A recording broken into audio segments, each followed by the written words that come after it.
Greetings and welcome to my presentation on macromolecules. So to get started, we're going to review the four major categories of macromolecules, and let's see if you can name all four. I'll just pause for a second.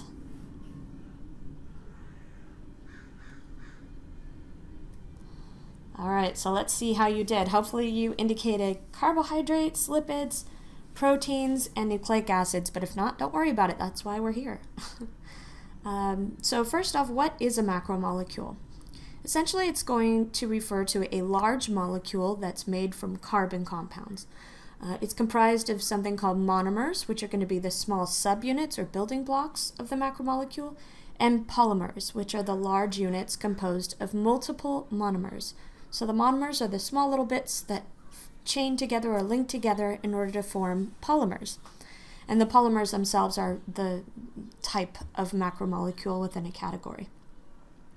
So if we break this down a little bit further, the word mono actually translates to the word one, and the word poly translates to the word many. So if you forget about this later, just kind of, if you have a better understanding of how those, the interpretation of those prefixes, then hopefully that will help you to remember which is which. The word mer really is just referring to subunit, and if we take a visual look at this, then the monomers would be the small squares and the polymer would be the chain of squares. So carbon can form three major types of structures, and that's why it's such a critical element to macromolecules. It can form long chains, it can form branched chains, so have chains that span off of this branched kind of structure, and it can form a ring. So its flexibility in structure is what makes it so important, and that has to do with the electrical bonds that are made within the molecules of carbon, or with the atom of carbon. The process of forming polymers is something we call dehydration reaction, and it's called dehydration reaction because of the fact that there's the loss of a water molecule during the process of the combining of two molecules, or short, polymers or monomers.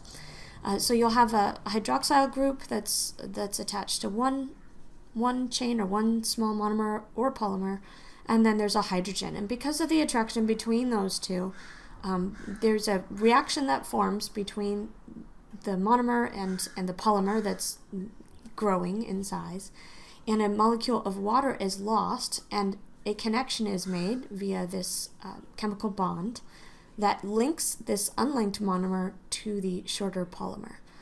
So the formation of polymers is through this dehydration reaction because of it's being dehydrated and losing water.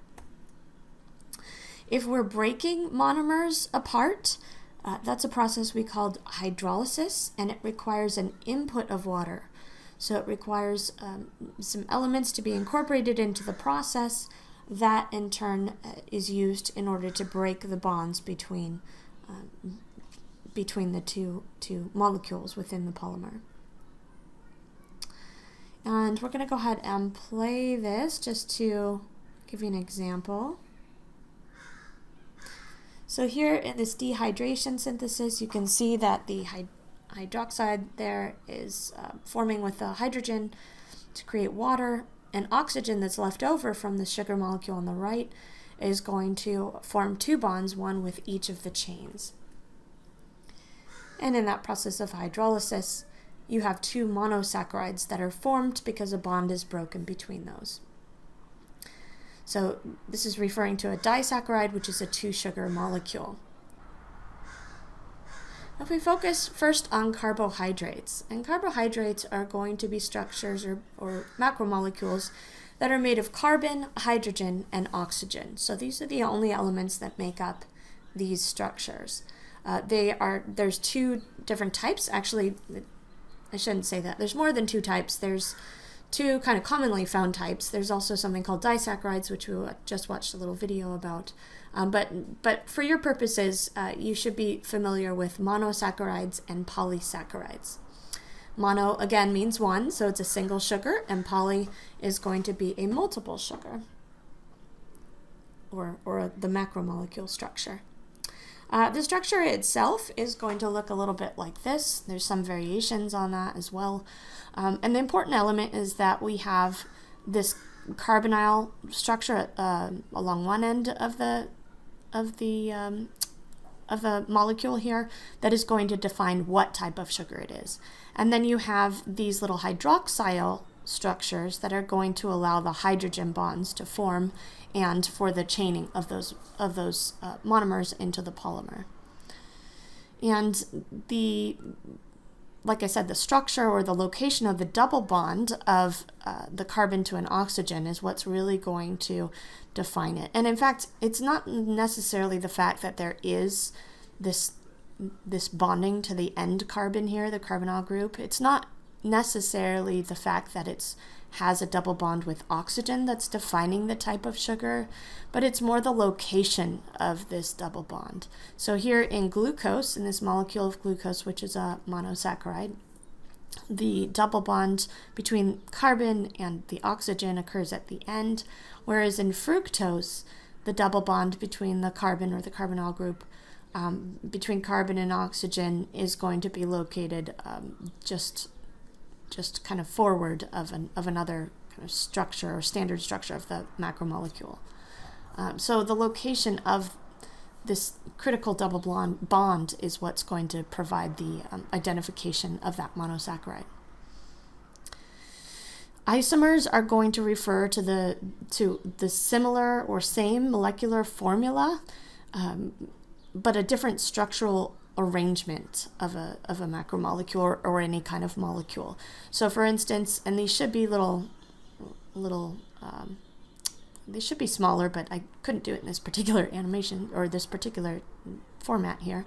But the molecular formula is going to refer to the number of carbon, hydrogen, and oxygens that are present within this molecule or this macromolecule here. This monosaccharide. So glucose and fructose both have the exact same number of carbons, hydrogens, and oxygens.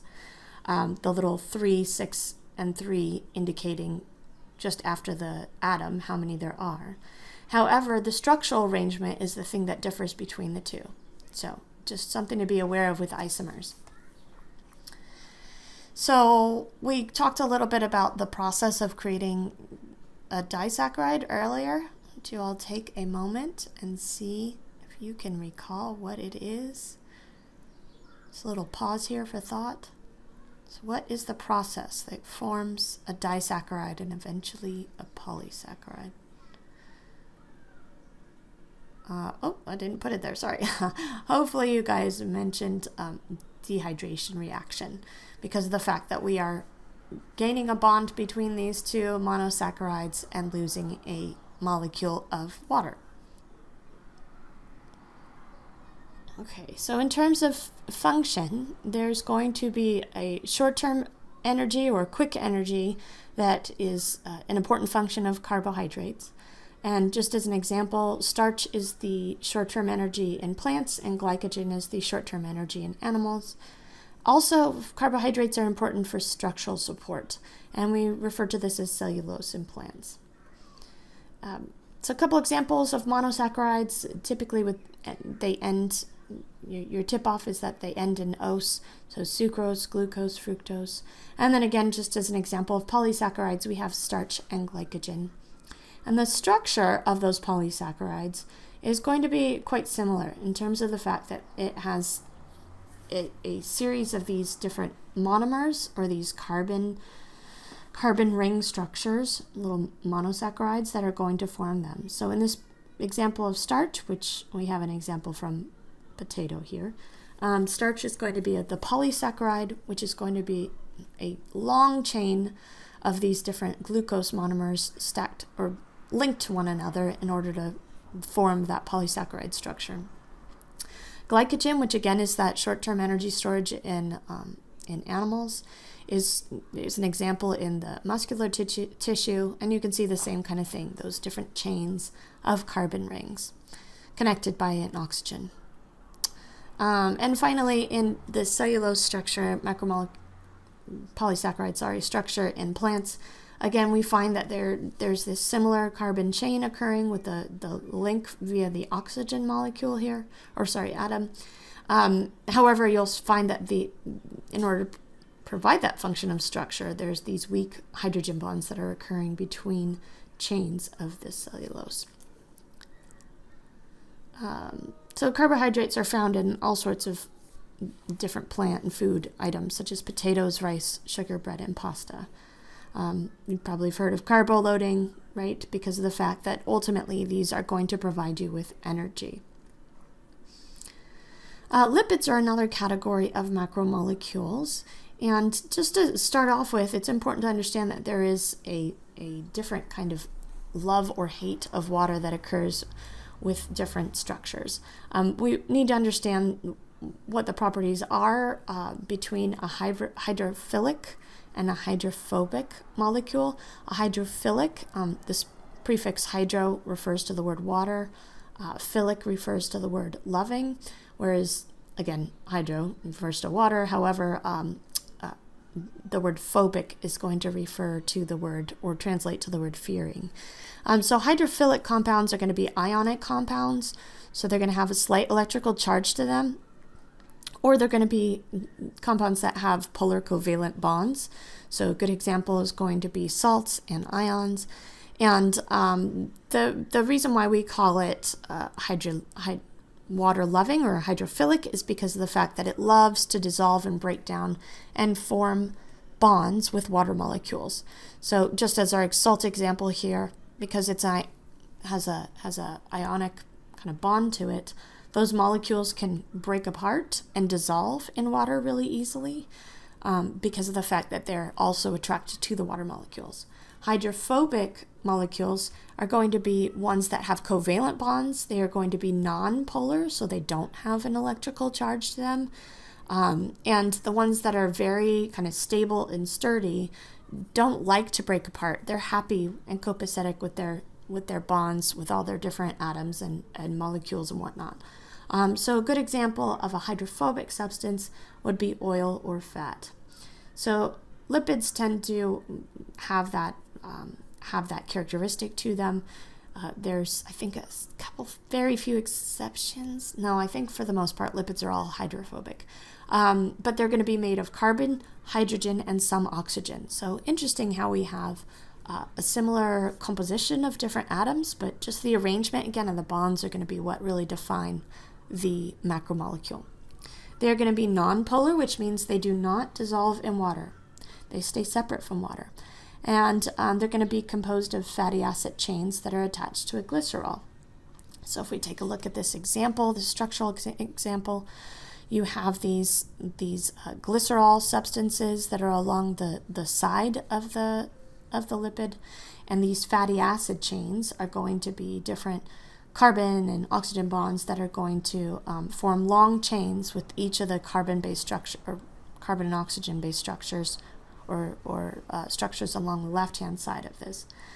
So two different elements are comprising these lipids or macromolecules. The function is long-term energy storage, something called, good example is glycogen, and they are going to form cell membranes. So phospholipids are going to be structures that are very important to cells, and so they have to have that water fearing, or that inability to dissolve in water in order to form a barrier with the inner membrane or the inner cell structure. They're also used to create hormones such as cholesterol. So we have saturated versus unsaturated fats or lipids. They're different primarily because of the fact that they're in unsaturated fats. You have this double bond between two carbons, and that forms a little kink, or a little,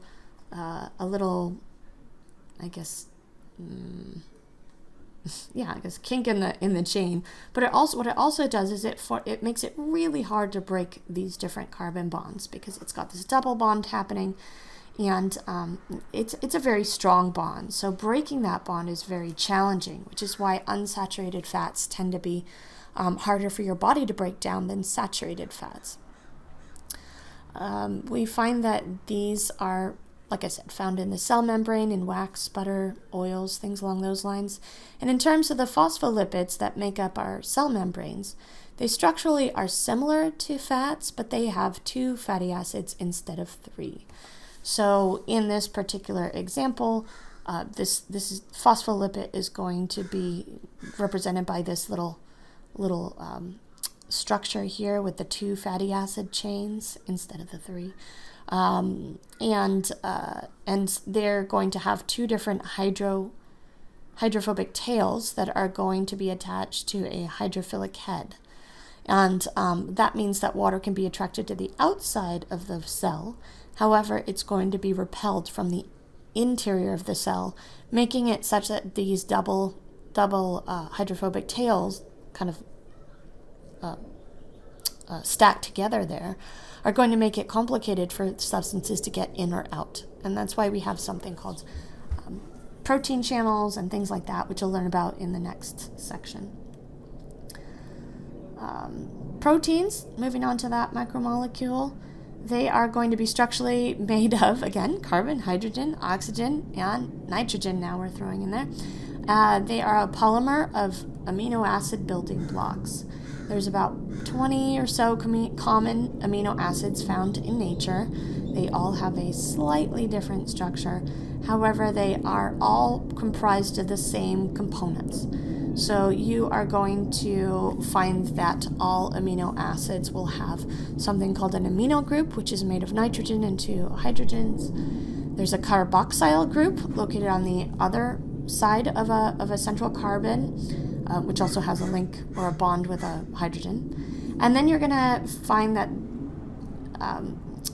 that there's a variable chemical group that is going to be attached to as the 4th bond to this central carbon. And this is going to be the thing that differs and that creates unique amino acids. Some of them are nonpolar, some of them are polar, so there's variation in terms of whether they're hydrophobic or hydrophilic. And as you can see, the structure of this variable chemical group can be quite different and quite unique. So we just look a little bit closer at that. You see this leucine structure over on the left-hand side, which is a hydrophobic chemical group, or the chemical group is hydrophobic, which makes the entire amino acid hydrophobic. Whereas these ones can have, slightly negative charge because of this oxygen only having 1 bond with a hydrogen, and because of the oxygens again over on the end of this aspartic acid, or this chemical group here. So very different in terms of their chemical nature as well as their chemical group structure. So the amount and order of the amino acid is what determines the protein. So you have all these amino acids, they're going to link together and form links between the different amino acids, but they can go in a variety of different orders.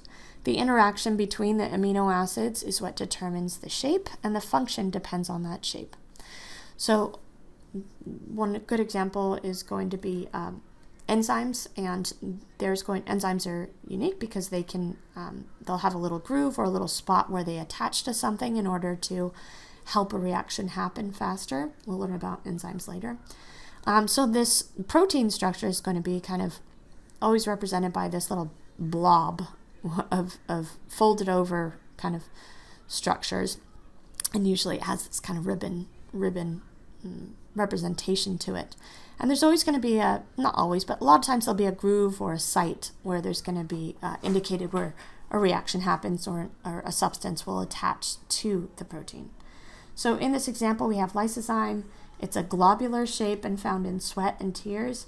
And its role or its function is going to be to attach to bacteria by attaching to them into this groove location, and it's destroying the bacteria. So its function is going to be critical to the shape. The peptide bond is going to be a covalent linkage that binds together the amino acids. So the peptide bond is going to form between the carboxyl group and the amino group.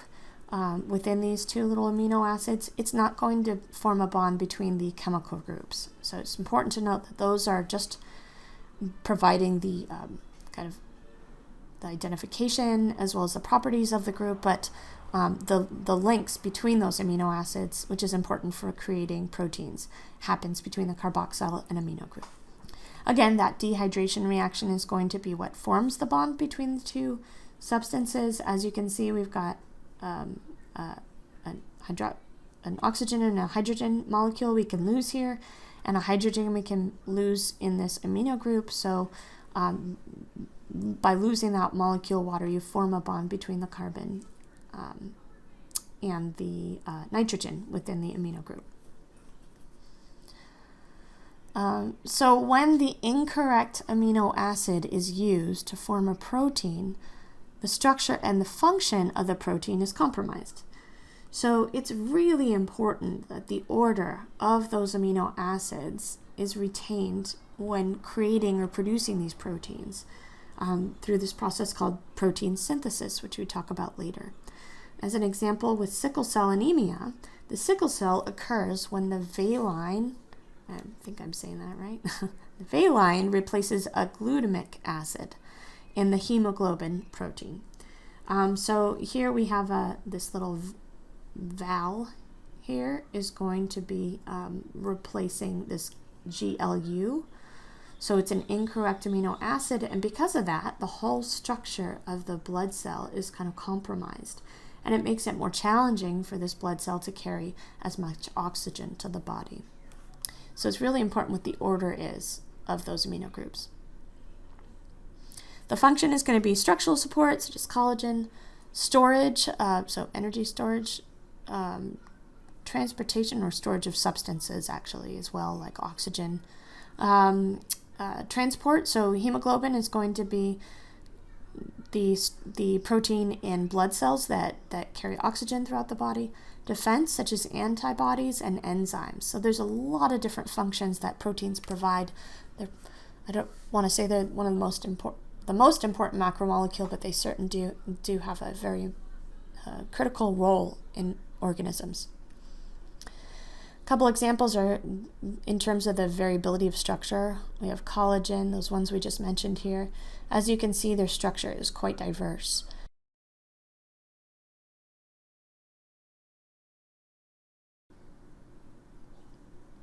So nucleic acids, we'll get into more of the function and properties of DNA and RNA later, but just to give you a brief overview, they are made of carbon, hydrogen, oxygen, nitrogen, and now some phosphorus. And they are going to be polymers of nucleotides. So in this structure here, we have the three parts that make up the nucleotide. There's the 5-carbon sugar that's in the middle there, the ring of carbon ring. Then there's the nitrogenous base off to the right, which is going to form the identity of the nucleotide and give it its kind of properties. And then the phosphate group, which is going to be important for helping to provide a slightly negative charge to DNA, as well as helping to link together chains of these little nucleotides. The function is going to be storing and transmitting genetic information, as well as helping to build proteins, or giving the instruction for proteins. There are two different most common types of nucleic acids, the deoxyribonucleic acid, or DNA, off to the left-hand side here, and then ribonucleic acid, which is going to be off to the right. And we'll get into that a bit later. So I hope this has been a useful presentation for you on macromolecules.